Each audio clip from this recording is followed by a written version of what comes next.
पिछले 2 दिन हमारे बिहार की राज्य कमेटी की मीटिंग हुई। बहुत ही अच्छी मीटिंग हुई और उसके अंदर आगे के समय में बिहार के जो सवाल है, पूरे देश के सवाल है, इसके ऊपर बीजेपी के केंद्र सरकार के खिलाफ एक ज़बरदस्त आंदोलन छेड़ने का निर्णय इस मीटिंग में हुआ है। जैसे कि विजय राघवन जी ने अभी कहा, ये जो 5 राज्यों में जो चुनाव हुए, इन 5 राज्यों में ये 3 हिंदी भाषिक राज्यों में जो बीजेपी की जीत हुई, इसकी समीक्षा कुछ दिन के अंदर होगी ही। लेकिन तुरंत जो 2-3 बातें जो दिखती है, पहली बात तो यह है कि इन्होंने सांप्रदायिक पूरा माहौल, ये खास करके ये हिंदी भाषिक क्षेत्र के अंदर बहुत बड़े पैमाने पर उन्होंने बढ़ाया और इसका ज़रूर नतीजा हमको देखने में मिला। दूसरा कारण जो आपने सही पूछा कि इंडिया के ऊपर इसका असर क्या होगा, तो इसके बारे में भी ये देखा गया कि हालांकि ये राज्य का चुनाव था, लेकिन इस चुनाव में कांग्रेस ने जो इंडिया को एक साथ लेकर अलग अलग हमारे बाकी जो इंडिया की पार्टियां हैं, उनके साथ में अगर एक गठबंधन करके अगर लड़ते तो शायद नतीजे और होते जो अभी हुए नहीं। तो ये भी एक बात आलोचना की है और वो आलोचना ज़रूर होगी आने वाले समय में, इसमें भी कोई दो राय नहीं।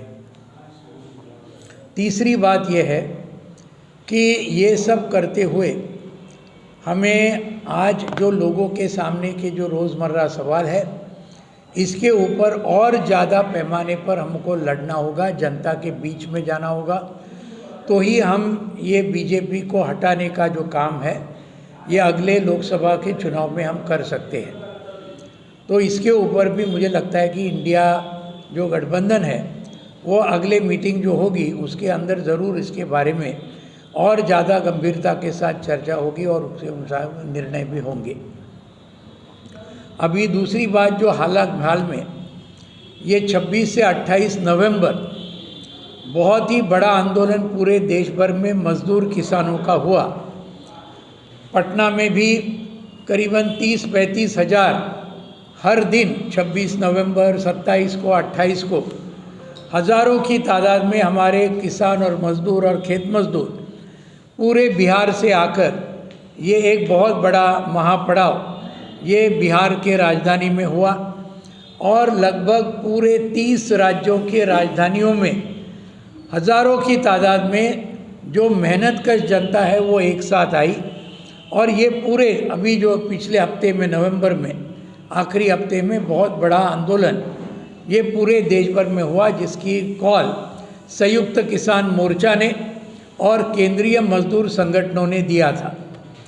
तो अभी इसका एक बहुत बड़ा असर पूरे देश भर में हुआ है, क्योंकि ये भी बीजेपी को टारगेट करने वाली ही कृति थी पूरे देश भर में, और इसका ज़रूर असर मजदूर किसानों के जो सवाल है, ये इस देश के आज केंद्रीय भूत इसके अंदर लाने का ये काम इसने किया है और इसका ज़रूर एक असर आने वाले दिनों में भी दिखना जाएगा।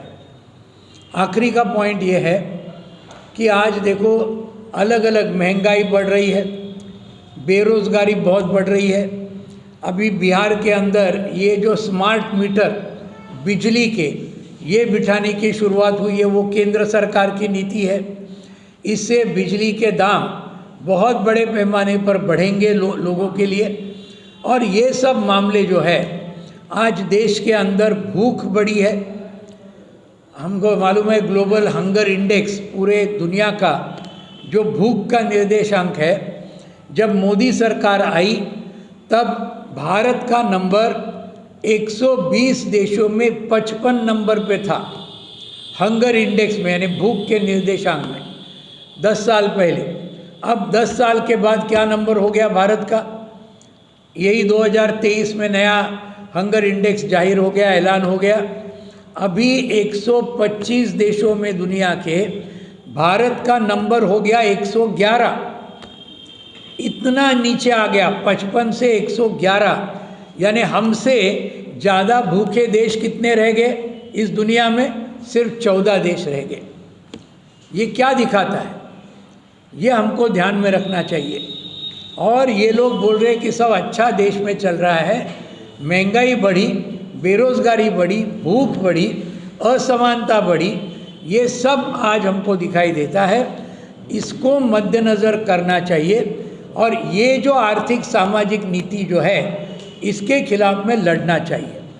बिहार सरकार का हम सराहना करते हैं कि इन्होंने जाति निहाय इन्होंने सर्वे करवाया और इससे पता चला कि आज क्या है, पिछड़े समाज कितना है।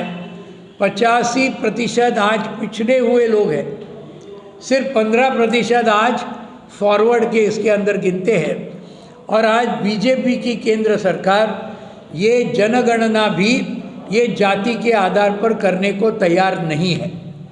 तो ये भी बात हमको लोगों तक लेके जाना होगा और इस मामले को भी आगे हमको बढ़ाना होगा, क्योंकि ये सामाजिक और आर्थिक न्याय इन दोनों के ऊपर आज पूरा देश हमको इधर एक संघर्ष के अंदर हमको लाना होगा। ये है हमारा बात। और जैसे विजय राघवन जी ने बताया, कल और परसों हमारी पॉलिट ब्यूरो की मीटिंग दिल्ली में होगी। इसके अंदर और कुछ बातें अगर होगी, इसके बारे में आगे का हमारा रास्ता क्या होगा, इसके बारे में पॉलिट ब्यूरो में तय होगा और उसके मुताबिक पूरे देश भर में हमारी पार्टी बाकी सभी जो जनवादी धर्मनिरपेक्ष ताकतें हैं इनको साथ एक साथ आकर ये करने का